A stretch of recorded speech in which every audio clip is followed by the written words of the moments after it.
उदयनिधि स्टालिन के सनातन को लेकर लिए बयान को लेकर बीजेपी इस बयान के जरिए पूरे विपक्ष को घेर रही है। इस पर बात करने के लिए हमारे साथ रॉबर्ट वाड्रा जी हैं। रॉबर्ट जी, सनातन को लेकर एक बयान स्टालिन की तरफ से दिया गया, लेकिन अब बीजेपी इस बयान के जरिए पूरे विपक्ष को घेर रही है, खासतौर पर वो विपक्ष जो कि अब एकजुट हुआ है इंडिया गठबंधन के नीचे। देखिए, मैं जब भी धार्मिक की कोई भी राजनीति होती है या कोई भी ऐसी गलत बात होती है, मैं उसमें सहमत नहीं हूँ बिल्कुल। पॉलिटिक्स ऑफ रिलीजन को बिल्कुल दूर रखना चाहिए। धार्मिक की राजनीति के लिए कोई जगह नहीं होनी चाहिए देश में।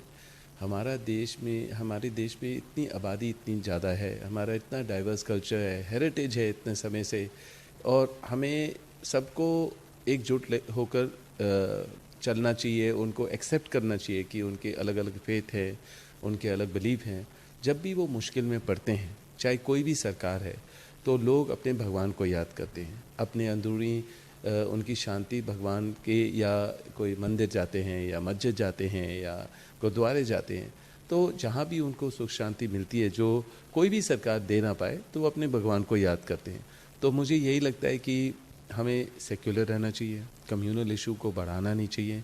कोई भी ऐसे चीज़ जिससे लोगों को कठिनाई या दुख पहुँचे, उसकी जिक्र नहीं करनी चाहिए। उसमें राजनीति बढ़ेगी नहीं, उनका नाम नहीं बढ़ेगा, बस यही लगेगा कि उनके साथ वो जुड़ जाएगा कि वो कम्युनल इशू को बोल रहे हैं। चाहे बीजेपी की सरकार में काफ़ी उनके सांसद ने मुस्लिम के जो प्रॉफिट हैं उनके बारे में गलत बोला, तब भी काफ़ी बवाल पड़ा पूरे देश भर में।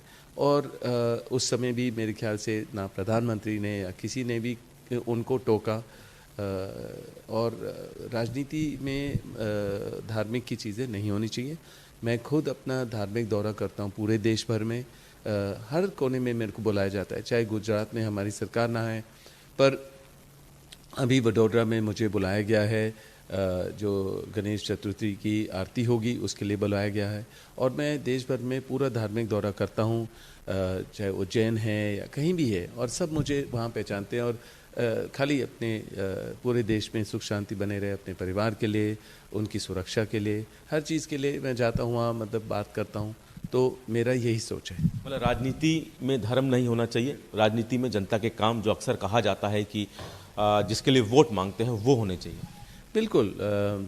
हम बेरोज़गारी की बात करें, हम महिला की सुरक्षा की बात करें, हमारे जो जैसे कोविड जैसे समय में काफ़ी मौतें हुई, काफ़ी मुश्किलें पड़ी, और ऐसे ये काफ़ी चीज़ें हो सकती हैं हमारे साथ भी दोबारा देश में, क्योंकि हमारी आबादी रूरल में ज़्यादा है, 70% है, 30% अर्बन है, तो वहाँ की सुविधा इतनी ज़्यादा नहीं है।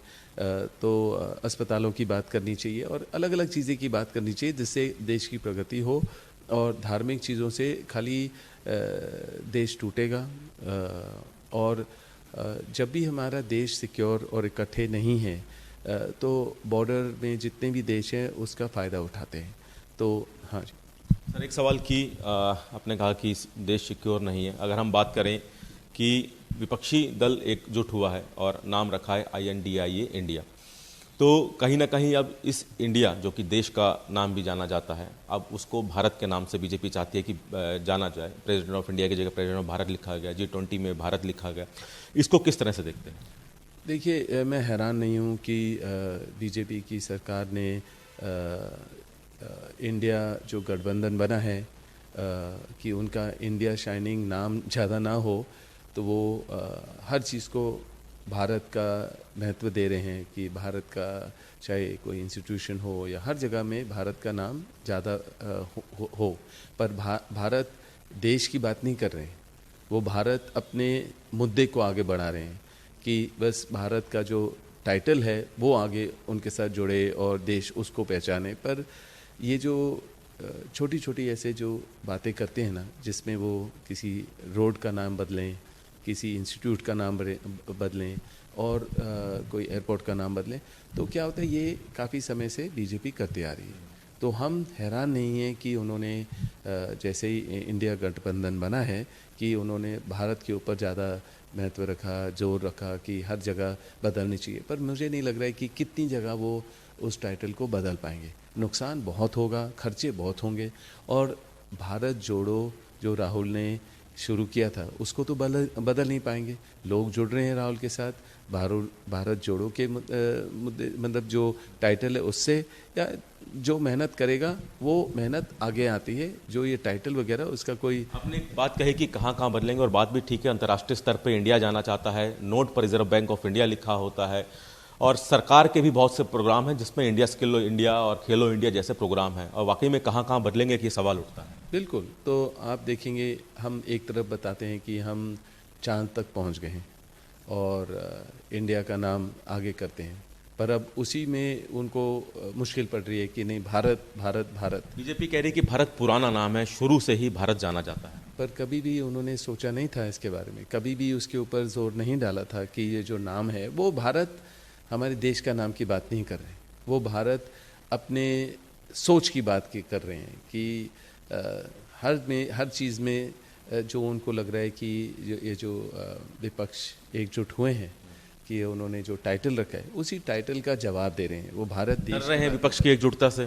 नहीं, वो कभी देश के बारे में सोचते नहीं हैं, कभी भी नहीं सोचते हैं कि देश में प्रगति होगी, देश में सुरक्षा बढ़ेगा, देश में जो अनएम्प्लॉयमेंट है उसके बारे में सोचेंगे, बेरोजगारी वगैरह के बारे में। बस या तो वो धार्मिक तरीके से देखेंगे, या जो विपक्ष कर रही है तो उसका जवाब देंगे कि अब भारत है, पर भारत वो अपने देश के नाम नहीं देख रहे हैं, वो भारत खाली एक टाइटल का नाम देख रहे हैं। और या तो वो बहुत ही खर्चा करेंगे और बेकार खर्चा करेंगे कि हर जगह बस नाम बदले जाए, और देश में प्रगति क्या होगी? देश के लोग तो बस इसको देखकर हंसेंगे कि ये क्या तरीका चल रहा है उनका। एक सवाल और कि हाल ही में G20 सम्मेलन दिल्ली में आयोजित हुआ है, और इस G20 सम्मेलन को लेकर लगातार बीजेपी कह रही है कि प्रधानमंत्री ने वो कर दिखाया कि जो अब तक नहीं हुआ, और सब देशों ने तारीफ की है, ऐसा कहा जा रहा है। क्या आपको लगता है कि पहली बार ऐसा देश में हुआ? देखिए, अगर आप इंदिरा जी की जितने भी वीडियो हैं वो देखेंगे आप, जो उन्होंने ऐसे प्रोग्राम, काफ़ी प्रोग्राम किए हैं। राजीव जी ने विदेश में काफ़ी बड़े स्तर पे काफ़ी जितने भी लीडर्स हैं उनसे अपने रिश्ते बनाए।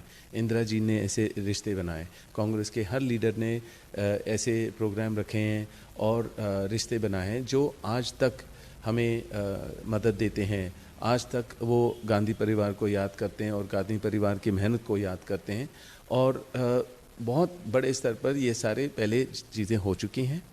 पर मुझे लग रहा है कि कांग्रेस के लीडर्स हैं, इंदिरा जी हों, राजीव जी हों, और अलग अन्य जो लीडर हैं, वो कभी अपने बारे में नहीं बोलते हैं, अपने ज़्यादा पोस्टर नहीं लगाते हैं, अपने बारे में खाली बात नहीं करते हैं। वो देश के हित में बात करते हैं, देश में क्या प्रगति हुई है। और अगर कोई ऐसा इवेंट होगा तो ये नहीं है कि गरीबों को पीछे जाके छुपा दो, या अलग अलग तरीके से खाली 3 दिन के लिए सुहाना बना दो, खूबसूरत बना दो, और उसके बाद देश के बारे में, दिल्ली के बारे में सोचेंगे नहीं। और क्या इससे क्या फ़ायदा हुआ देश के लोगों के लिए? हमें छोटे छोटी चीज़ें हैं, हमें हर 2 महीने, 3 महीने में, 4 महीने बताएं जो इंटरनेशनल जो लीडर हैं, जो पैसे डाल रहे हैं, जो इन्वेस्ट कर रहे हैं इंडिया में, तो किस तरीके से इन्वेस्ट किया जा रहा है। बस यही है कि हम ये देख सकते हैं कितना खर्चा किया उन्होंने इस प्रोग्राम पर। जो चिन्ह है, उन्होंने कमल का चिन्ह इस्तेमाल किया, जो रंग है उसमें वो भी अपने बीजेपी के जो कलर हैं उसको इस्तेमाल किए।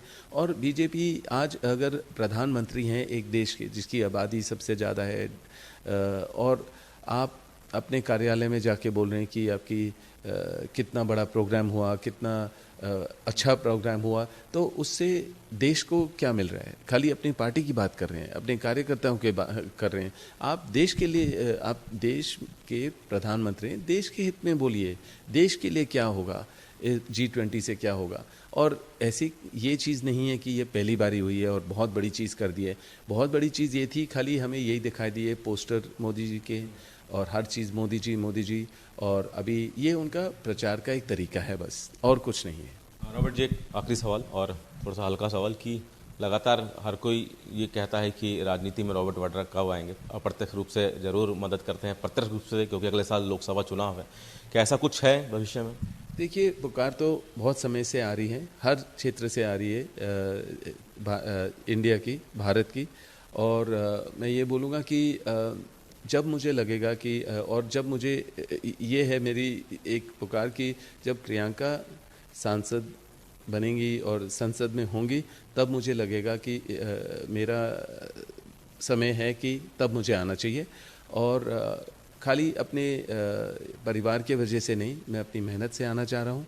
और जहाँ मेरे को लगेगा मैं कुछ प्रगति ला सकता हूँ, बदलाव ला सकता हूँ और सेक्युलर रख सकता हूँ और जो लोगों को चाहिए उसमें मैं शामिल हो सकता हूँ, तभी मेरे को वो कदम रखना चाहिए। वो भी मैं अपने परिवार के सहमत हूँ, जब परिवार खुश होंगे उसके लिए और कांग्रेस पार्टी को लगेगा। पर प्रियंका को पार्लियामेंट में होने के बाद तभी मेरा लोगों की जो इच्छा है तब पूरी होगी। धन्यवाद आपका हमारे से बात करने के लिए। तो रॉबर्ट वाड्रा ने सनातन को लेकर हुए विवाद से लेकर इंडिया भारत के नाम और G20 सम्मेलन पर तो बात की ही, साथ ही साथ अपने खुद के राजनीतिक करियर को लेकर कहा कि जब प्रियंका पार्लियामेंट में बैठेंगी तब वो जरूर इस राजनीति में आएंगे। कैमरामैन राजेश त्रिपाठी के साथ दिल्ली से सूर्य समाचार के लिए विनय।